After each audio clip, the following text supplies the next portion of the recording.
One.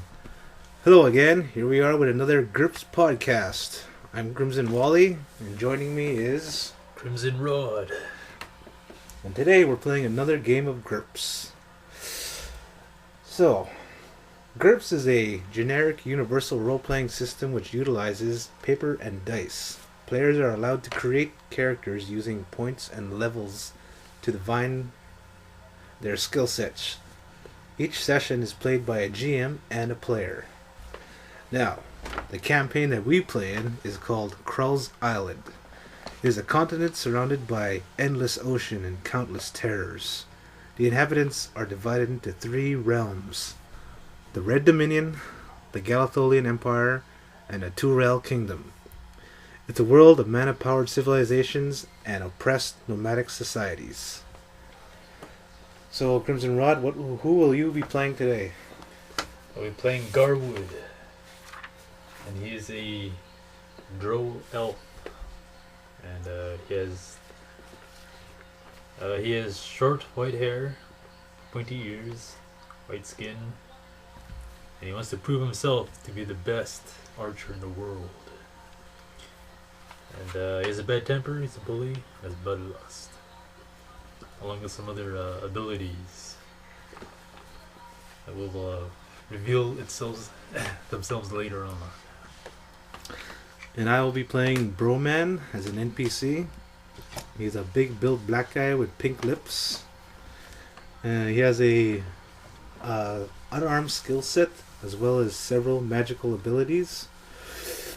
He also has specialized combat reflexes and an assortment of advantages that make him battle worthy. He also has an enemy with local reinforcements. So, we start with this. A tag was put out and it called for a very specific set of characters. One of them was Garwood, the other Broman. They find themselves in a tavern down by Tinnertown. We open the scene with Garwood sitting at a table by himself in a smoky-filled tavern. Alright. Say whoever can beat me in an archery contest, I will buy everybody in this bar a drink. So the word goes out. Do you have anything like attractiveness or I do. any social modifier? Yeah. I have one. One what? Attractiveness. Okay. So that's 11, 12.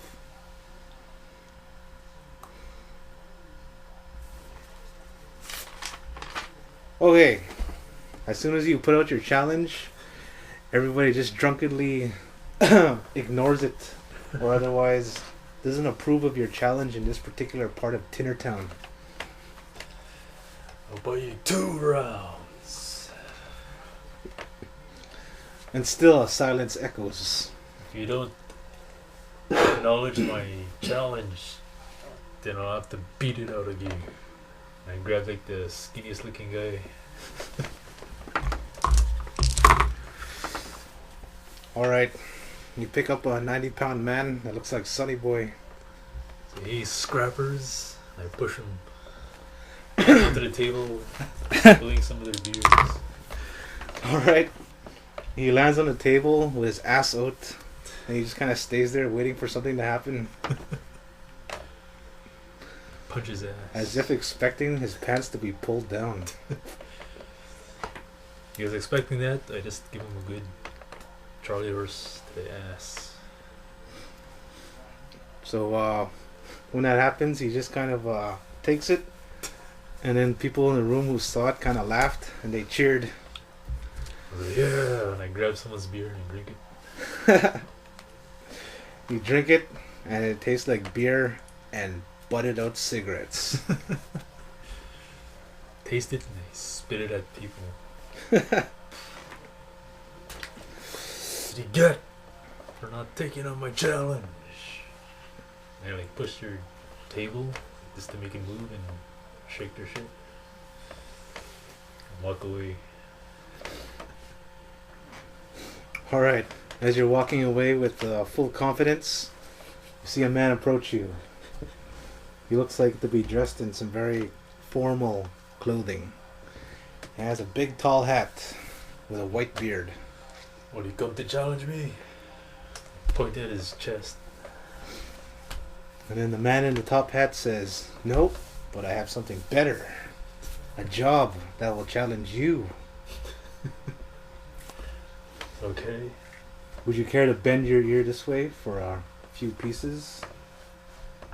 Alright. You piqued my curiosity. And he says, "Please join me and my friend in the dark corner with the one candle lit." Alright.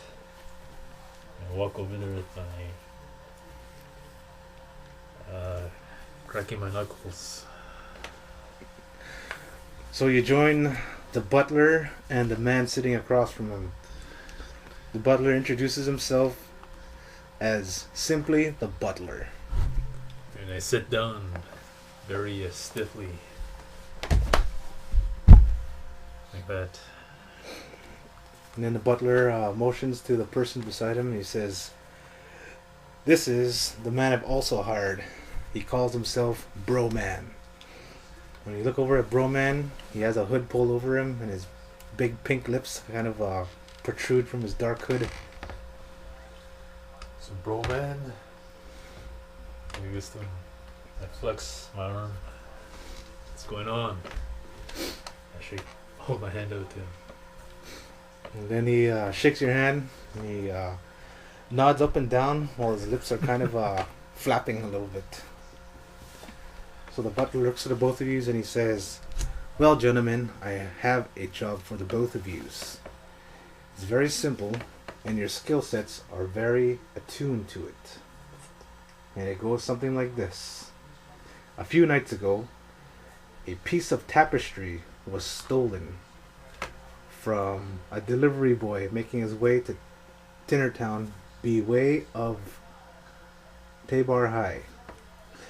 Now, the object that was stolen was an expensive tapestry that a local merchant wanted to buy for his dining hall. What does it look like?"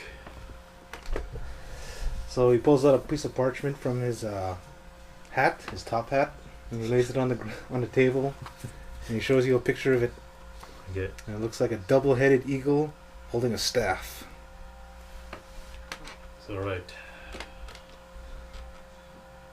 Now that I know what I'm looking for, it'll be done, friend. Push his arm. And the butler says he will offer 60 medallions for the return of this tapestry. So he's basically offering $600.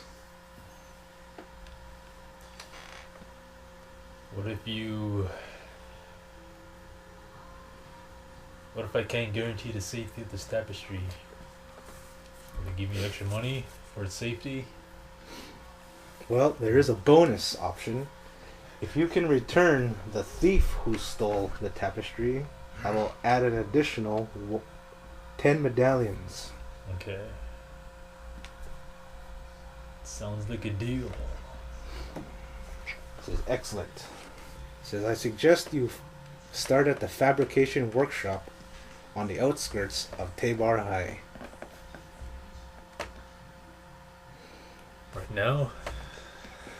Anytime would be great. I'm sure the merchant must be very excited to receive this tapestry. That's alright. What's your name again? The butler? You may call me the butler. That's alright. So you got it. I punch his arm as I leave. Get up to leave. So Broman caresses his cheek and then leaves. Not his cheek, but the butler's cheek. And then he joins you outside the tavern.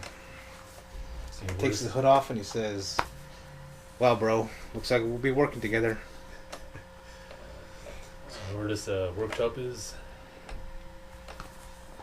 See, I'm not very familiar with Tabar High, bro. Nope. If you have area knowledge, I could tell you where it is.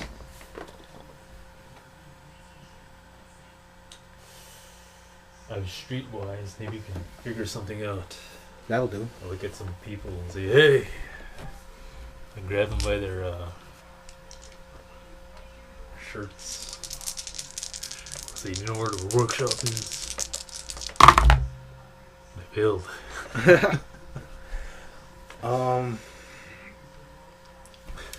Just say the little kid that you try to strong arm told you nothing.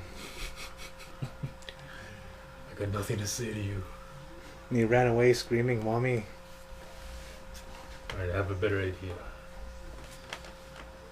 I'm gonna stealth behind somebody. Watch this, Broman. Show you some tricks. So I hunt my prey. So 13 skill, like stealth. Yeah, did it. Made it by, what's that? 6, 8, 9, 10, 12, by 5.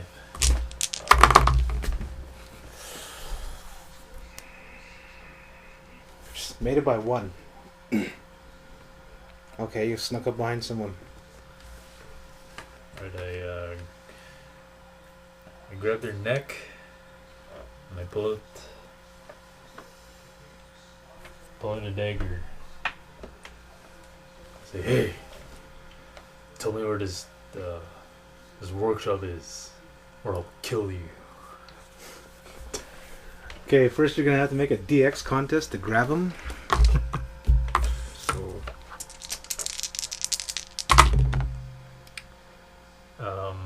14, I believe. Yes. So that's I made by 3. just oh, we failed it by 1. So you grabbed him.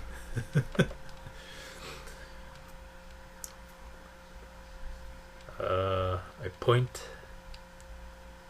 Anyway, that's what I got here. I want us to use my finger. So use my dagger, or I'll kill you. And use my pointy L fingers. I think they have pointy fingers, right? Pointy nails. Yeah, they're pretty slender, their hands. Okay, so I lightly touches it in his neck.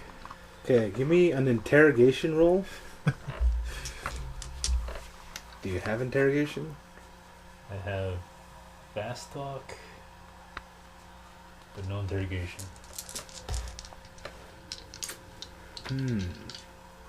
Okay. I think it's IQ.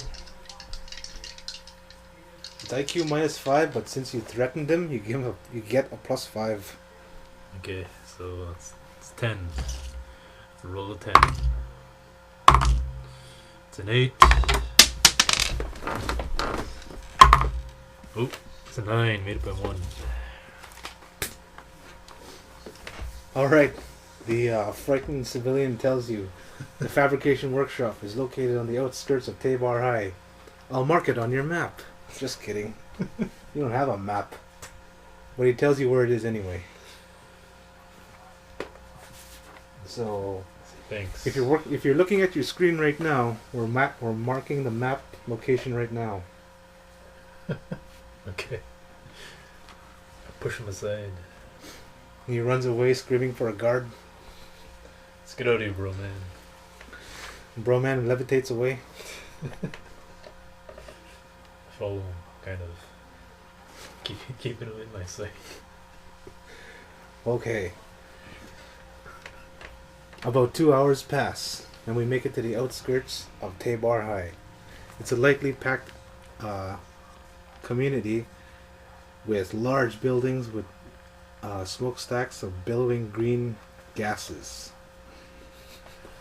Close by, you recognize the building that the person described to you as the fabrication workshop. We'll call it the Fabrication Workshop, as in fabulous fabrications. Alright.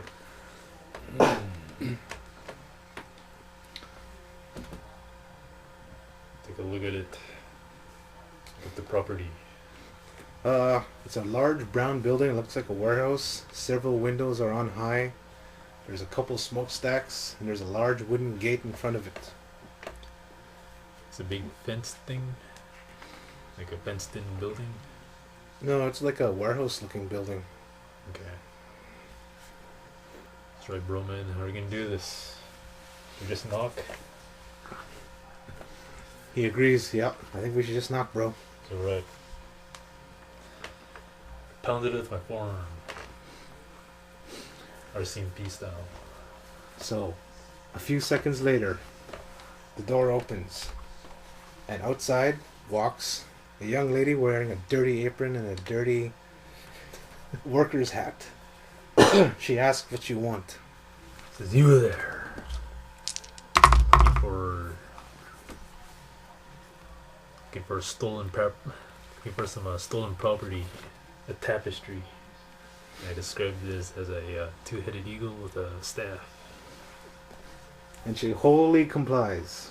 She says yes, she knows what you're talking about, and she also tells you where the delivery cart was heading. Uh-huh. You know, girl, you're all right. I give her a thumbs up. And then secretly, she hands you a piece of paper. I grab it. And it says tonight at 11. And it has a hole with a stick going through it. Couldn't read it, so I crumpled, Oh yeah, that's crumpled it and threw it away. oh, that's right. Garwood is illiterate.